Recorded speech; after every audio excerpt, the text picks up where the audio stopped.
Новиот закон за дивоградби повторно заглавен во собраниска процедура. Министерот за транспорт и врски Благој Бочварски пред денешниот увид во градежните работи на брана на река Отиња во Штип потврди дека законот е доставен во собрание и сега на потек се претениците.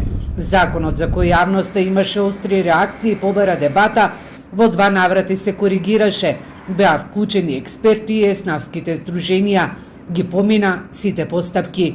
Министерот Бочварски сега очекува да го повикаат и да дебатираат за оваа законско решение, кое го чекаат граѓаните, но и државните и локални институции за легализација на патишта, училишта и далноводи. Подготвени сме за дебата и доколку собранието е подготвено да донесе ваков закон, секако тој би бил од корис на граѓаните. Но сега овој закон е во собраниска процедура и натаму кога ќе бидеме ние повикани како влада, како ресорен орган и министерство, ќе бидеме таму да дискутираме за подобрување можеби на овој закон и за да се донесе и да стапи на сила.